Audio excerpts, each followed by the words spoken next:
നമ്മുടെ എല്ലാ വൈകാരിക സംഭവങ്ങളും കുട്ടിയെ ബാധിക്കുമെന്ന് പറഞ്ഞ് പണ്ട് പത്മയൂഹത്തിൽ അകപ്പെട്ടു പോയ കഥയൊക്കെ അറിയാം. എന്നതുപോലെ എല്ലാം പലപ്പോഴും സിനിമയിലൊക്കെ ആണേലും അല്ലേലും അറിയാം. നമ്മളിപ്പോ വാടകയ്ക്ക് ശരിക്കും ഈ പദം പോലും തെറ്റാണ്. വാടകയ്ക്ക് എടുക്കുക എന്ന് പറഞ്ഞാൽ ഏത് സാധനവും റെന്റിനെടുത്താൽ അത് പ്രതിഫലം വാടകയ്ക്ക് തന്നെയാണ്. എന്തായാലും ഒരു ഗർഭപാത്രം എടുക്കുന്നുണ്ടെങ്കിൽ അത് വാടകയ്ക്ക് തന്നെയാണ്. കാരണം വാടക കൊടുക്കാൻ പാടില്ല.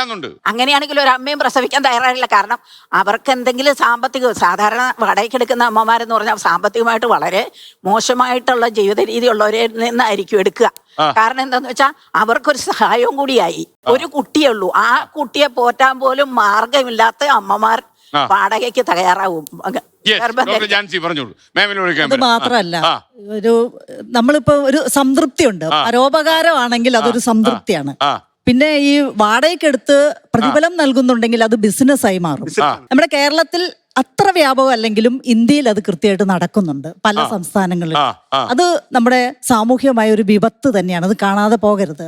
പിന്നെ ഇമോഷന്റെ കാര്യത്തില് ഒരു അമ്മ എത്ര കരുതലോടുകൂടി മാനസികമായിട്ടുള്ള എല്ലാ കരുതലും കൊടുക്കണം. സാധാരണ നമ്മുടെ കുടുംബങ്ങളിൽ ഈ കരുതൽ കൊടുക്കുന്നുണ്ടോ എന്നുള്ള ഒരു ചോദ്യം എനിക്കുണ്ട്.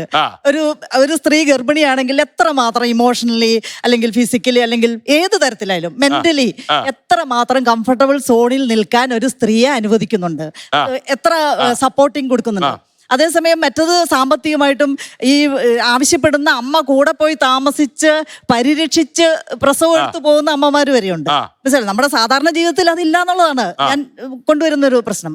അപ്പൊ ഇത് ശരിക്കും അവരുടെ ഇമോഷൻസ്, കുട്ടിയെ പിരിയാനുള്ളൊരു വൈകാരിക ബുദ്ധിമുട്ട് ഉണ്ടാവുന്നുണ്ട്. അല്ല, അല്ലാതെ തന്നെ ഉണ്ടാവുന്നുണ്ട്. നമ്മള് ഇത്രയും ബുദ്ധിമുട്ടുകള്, എന്തൊക്കെ ബുദ്ധിമുട്ടുകൾ ഉണ്ടാവുന്നുണ്ട്. സ്വന്തമായിട്ട് പ്രസവിച്ച കുട്ടികളെ വരെ കൊല്ലുന്ന കാലമാണ് ഇപ്പൊ.